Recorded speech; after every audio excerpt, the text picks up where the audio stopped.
Hello, it's Tristan here from Riverbank Vista, and today we're just outside 34 Yarmouth Road. It's a project that we've taken on where it was previously a set of offices, and we're going to be turning it into 6 flats. 3 of them with balconies facing the river. How do you fancy coming inside, walking around and having a look with me? So welcome in. This, as you can see, is not how we bought the place. The whole place, when we came inside, had beautiful bright coloured walls, smooth walls, and it was an office perfect for about 25 to 30 people. So what we've done is to reduce business rates to 0, is we've actually stripped the whole place out. And at the very beginning, we've got a company in, and they took the whole place back to the state that we're in now. The idea being that when we get builders or anyone else turn up, they can easily look and see at the fabric of the building, see what to quote and how to put it together to turn the project around.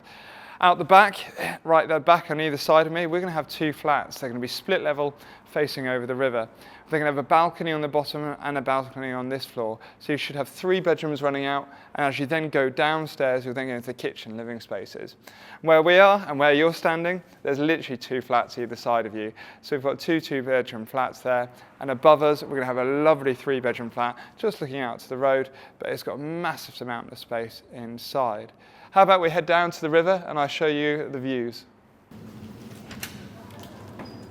So we're in an absolutely fantastic location here, and especially because we're in the Broads Authority, we're actually in a natural park, and this means that this space across from here is an outstanding area of natural beauty. So this view will never ever change. So anyone who comes and stays at this property, so whether when they're going to be Airbnbs, you've got places across 2 floors here, or if you're living here, you're just never ever going to have a view that changes. And where the plotters as well in the town and the area, it's also a protected area, so it's always going to be a gorgeous place to want to be able to live. If you're going to be staying here, then you've also, the properties downstairs, we're going to end up putting little rowing boats with them. So the idea is if you want to go for a little explore around the area, you can. But if you want to head down and go hire an electric boat just at the Thorpe Green, you can. If you want to get paddle boards from next door, then you can go out and do that as well. But just around the corner from here, we've got one pub just down the road, which is a little bit of one of the cheaper ones, but it's a great place if you want to go and have a nice beer and relax in a beer garden. Just next door to us, we've got the River Garden, and the River Garden every so often has acoustic music, a bit of live music and a few events. They also do yoga, and they have a bit of paddleboarding going on from there as well. If you get a little bit further down into, just as you go down the road, there's a really nice cafe down there as well. So you've got everything kind of on your doorstep that you'd like. There's great schools around here too, having been to one of them myself. And you're only a short throw from actually being able to get into the city. So if you do want to go and see Norwich City play at the weekends, well, there's an opportunity to put a smile on your face there as well. So it's taken quite some time to get this project to the stage where we can build it. And the reason being is where we're right next to a river, we've had quite a bit of challenges with working out how to get the footings and the foundations together for the place. So what we're going to do is going to get in a set of piled foundations, and then off the top of that, we're going to be building a steel structure. Once that's sorted, we're doing the same way as if you were down at the beach and you see a nice little beach hut or shack or whatever else there. They're almost like on stilts.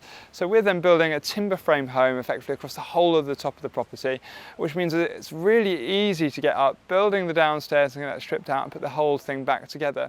That means with the property, we're going to be leaving 2 of the outside walls in place. But where the council had asked us to change the roof and change some of the elevations, it certainly works with them to make sure we get the project and the units that we want at the end of it. And this is certainly going to be a desirable place to live, and the finishes that we put in inside of it are going to be really quite modern and somewhere that you'd actually call home, not just somewhere that's been whitewashed and finished. And like the bathrooms, for example, are going to be fully tiled with frameless shower screens, and you go into the kitchens, they're going to be 2-tone split with nice waterfall style ends. So it should be an absolutely fantastic place for people to want to live. So when we bought this property, it was advertised about a 300 square metre property. The ground floor is pretty much that alone. But one of the bits we've managed to include is the loft space, and by adding the loft space into it, and we're putting a new roof on, courtesy of Broads Authority asking for it. So we're changing the roof shape, but that allows us to get about another 300 square metres of space in the property. And then when you then stick in the basement area that we've got, the lower ground floor, and I say it's a lower ground floor because actually when you're out the back and you'll see, it literally is the same height as the beer gardens and the gardens of the neighbours' properties. And they look straight out onto the river. And so down there, we've managed to add roughly about another 120 square metres. So all in all, we end up with a property of about 720 square metres right here, all out of a property that on paper looked like it was 300 square metres. So as you can tell, we've got quite a lot of work to do here. Over the next 12 months, it's going to be transformed by a local building company, BJC Construction, and it's going to be turned into these 6 desirable flats. And it's certainly a project that I'm looking forward to seeing the end of, but I'm also looking forward to just being proud of the project that I've put together, the time that's been taken, and those people who've worked with me and lent funds towards the project to get it completed. We should end up with 6 absolutely gorgeous places that anyone would want to call their own home. If you'd like to follow along and see how anything else goes with this, just keep in touch and I'll send you little videos as we go through.